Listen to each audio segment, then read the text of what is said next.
ज्ञानेश्वरी अध्याय 9 ओवी क्रमांक 415.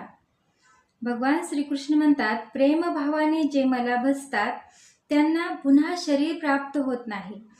हव्या त्या जातीचे ते जरी असले तरी आयुष्याच्या शेवटचा काळ माझ्या भक्तीमध्ये घालवला तर ते सर्वोत्तमच आहे. पूर्ववयात केलेले पाप हे उत्तर वयातील ज्ञानोत्तर भक्तीने नाहीसे होते. याकरिता पापाचरण करणारा जरी असला तो पश्चातापरूपी तीर्थात न्हावून सर्व भावाने मला शरण आला तर त्याचे कुल पवित्र होते. निर्मल कुलीनपणास तो पावतो. जन्मास आल्याचे फळ जी भक्ती ही त्यालाच प्राप्त होते. त्याला अष्टांग योग साधनेची सिद्धी मिळते. त्याचे सर्व प्रेम हे माझ्या ठिकाणी असते. हे किरीटी, एकनिष्ठारूप पेटीत मनोबुद्धीचे सर्व व्यापार त्यात भरून ती माझ्याकडे ठेवतो.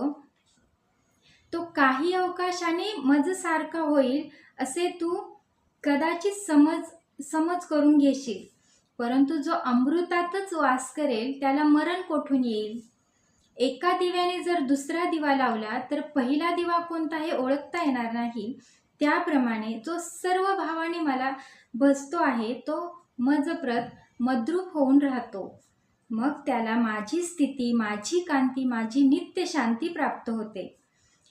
जर कोणाला माझ्या प्राप्तीची इच्छा असेल तर त्याने माझी भक्ती विसरता कामा नये. कुळाच्या चांगुलपणाची तेथे आवश्यकता नाही, चांगल्या जातीचीही तेथे अडचण नाही. आणखी मग काय विद्वत्तेचा सोस तरी कशाला हवा आहे? अथवा रूपाची, वयाची, प्रतिष्ठा, मान, डौल यांची सुद्धा काही गरज नाही. एक माझ्या ठिकाणी भक्ती नसली तर बाकी सर्व व्यर्थ आहे. सर्व वैभव, कुल, जातीचा मोठेपणा हे भक्तीशिवाय व्यर्थ आहे. जसे पृथ्वीच्या पाठीवर दगड नाहीत का, तशी माझी भक्ती न करणारा हा केवळ पापाची जोड करण्याकरता जगतो. नकराने गजेंद्राला धरल्यावर त्याने दीनपणाने माझे स्मरण केले. त्यावेळेस तो मजप्रत प्राप्त झाला. त्यामुळे त्याचे पशुत्व नाहीसे झाले. जन्म तर अशा पापयोनी आणि मूर्खपणाने तर केवळ तो दगड. पण जर माझ्या ठिकाणी सर्वस्वी दृढ भाव आहे, ज्याच्या वाणीने माझे नामोच्चार होते, त्याच्या दृष्टीने माझ्याच स्वरूपाचा उपभोग घेतात, ज्यांच्या मनात माझ्याशिवाय दुसरा संकल्पच नाही, ज्यांचे कान माझा गुणानुवाद ऐकण्याशिवाय रिकामे राहत नाही, ज्यांच्या सर्व अवयवांना माझ्या सेवेशिवाय दुसरे कशाचेच भूषण नाही, ज्यांच्या बुद्धीला विषयांची आठवणही होत नाही, जे मला एकट्यालाच जाणतात, ज्यांना या सर्व गोष्टी प्राप्त झाल्याशिवाय जिवंत राहणे हे मरण भले असे त्यांना वाटते, ते शास्त्र देखील पडलेले नसोत. त्यांची माझ्याबरोबर जर तुलना केली तर माझ्यापेक्षा ते कमी नाही. म्हणून माझी प्राप्ती करून घेण्याला एक भक्ती पुरी आहे. जात वगैरेची काहीही चाड नाही. जेव्हा मनबुद्धी ही माझ्याच प्रेमाने युक्त होतात तेव्हाच मोठेपणा व सर्वज्ञपणा यांचा डौल शोभतो. लाकडे जोपर्यंत अग्नीत घातली नाही तोपर्यंतच त्यास खैर, चंदन अशी नावे आहेत. जोपर्यंत मद्रूपता आली नाही तोपर्यंतच क्षत्रिय, वैश्य, स्त्री, शूद्र, अंत्यज इत्यादी वेगवेगळ्या दिसतात. मनोभावाने मला शरण आल्यावर जाती, व्यक्ती भेद नाहीसा होतो. म्हणून पार्था, हे पहा की मला येऊन मिळण्याकरता येथे उपायांची उणीव नाही. आणि वाटेल त्या जाती जन्म हो आणि माझी भक्ती करो, वैर करो, परंतु भक्त किंवा वैरी जे व्हायचे आहे ते माझेच व्हावे. कोणत्याही निमित्ताने जर मला शरण आला तर तो मद्रूप होणे हे अगदी त्याच्या हातचे आहे. शतावधी छिद्रांच्या नावेत बसून आपण बुडणार नाही अशा भरवशाने निष्काळजीपणे कसे राहायचे? शस्त्रांचा वर्षाव चालला असता आपल्यास दुखापत होणार नाही अशा भरवशाने उघड्या अंगाने कसे फिरायचे? अंगावर दगड पडत असता ढाल का न पुढे करायची? रोगाने ग्रस्त असता औषध घेण्याकरता उदासीन का राहावे? हे अर्जुना, चोहूकडून वणवा लागल्यावर तेथून बाहेर पडू नये का? त्याप्रमाणे उपद्रवासहित असलेला जो मृत्यूलोक त्यात जन्म घेतल्यावर माझे भजन का न करावे? अरे, मला न भजण्याविषयी मनुष्याच्या अंगी असे कोणते सामर्थ्य आहे? त्यांच्या घरी सर्व भोग्य वस्तूंची समृद्धी असल्यामुळे ते निष्काळजी झाले आहेत का? मला न भजता विद्या तारुण्य यांच्यापासून सुखप्राप्ती होईल असा प्राण्यांना भरोसा आहेत का? बाबा रे, जितक्या म्हणून भोग्य वस्तू आहेत तितक्या एका देहाच्या सुखाकरता उत्पन्न झाल्या आहेत. पाहू गेले असता मृत्यूलोकी देह हाच मुळी काळाच्या तोंडात पडला आहे. मृत्यूलोकच्या बाजारात दुःखरूपी माल भरलेला आहे, मरणरूपी माप चालले आहे. त्या ठिकाणी बाजार उठवण्याचे समय मनुष्याचे येणे झाले आहे. विषाचे कांदे वाटून ते पिळायचे, त्यांचा रस काढल्यावर त्याला अमृत म्हणायचे, किंवा पिऊन ज्याप्रमाणे अमर होण्याची इच्छा करायची त्याप्रमाणे विषयांपासून होणारे जे सुख ते केवळ महत् दुःख आहे. परंतु काय करावे, जे अज्ञानी आहेत त्यांना त्याचे सेवन केल्याशिवाय होत नाही. अरे, सर्व वाटा शोधल्या असताही जेथे माघारी येण्याची गोष्टच नाही. ज्या ठिकाणी मृत्यू पावलेल्या लोकांच्या गोष्टी हीच पुराणे. तेथील अशाश्वतेचा लौकिक सृष्टी उत्पन्न करणाऱ्या ब्रह्मदेवाच्या आयुष्यापर्यंत जरी वाखाणला तरी संपणार नाही. अशी ज्या मृत्यूलोकाची स्थिती, तेथे जन्म घेणाऱ्या लोकांचा निष्काळजीपणा पाहून नवल वाटते.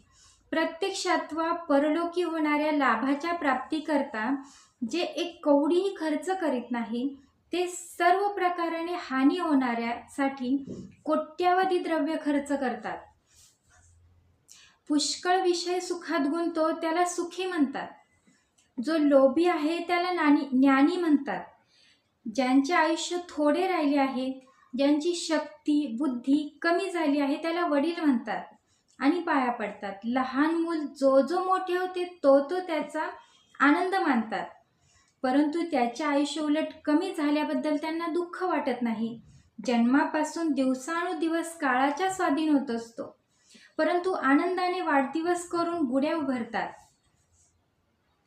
आणि मर हा शब्द देखील ज्यांना सहन होत नाही ते मेल्यावर मात्र रडतात.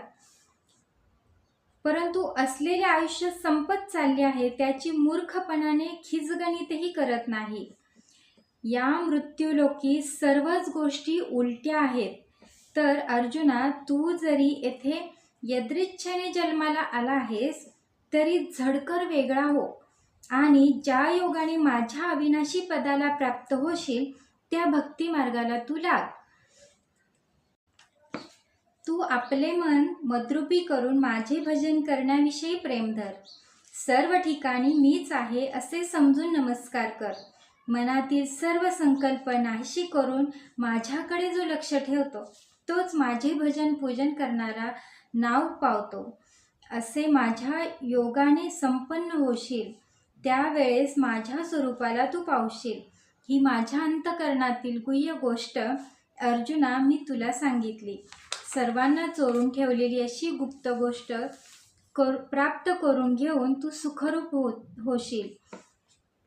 संजय म्हणतो, श्यामवर्ण परमात्मा भक्तांची इच्छा पूर्ण करणारे श्रीकृष्ण ते याप्रमाणे बोलले. अहो श्रोते हो, रेडा ज्याप्रमाणे महापुराला न जुमानता पाण्यातच बसतो त्याप्रमाणे कृष्ण अर्जुन संवाद ऐकून वृद्ध असलेला धृतराष्ट्र स्वस्थ बसून राहिला. संजय मान डोलावून म्हणाला, आज अमृताचा वर्षाव झाला, परंतु येथे तो असूनही शेजारच्या गावास गेला की काय? तथापि हा आमचा धनी आहे, त्यामुळे आम्ही जे बोललो त्यामुळे वाणी दूषित होईल. पण काय करावे, त्याचा स्वभावच असा आहे. परंतु मुनिश्रेष्ठ व्यास ऋषींनी श्रीकृष्ण अर्जुन संवाद धृतराष्ट्रास सांगण्यास माझी योजना केली, त्यामुळे माझे भाग्य धन्य झाले. इतका मनाचा निश्चय करून मोठ्या सायासांनी बोलत असता संजयास अष्टसात्विक भाव उत्पन्न झाला आणि त्यास तो आवरेना.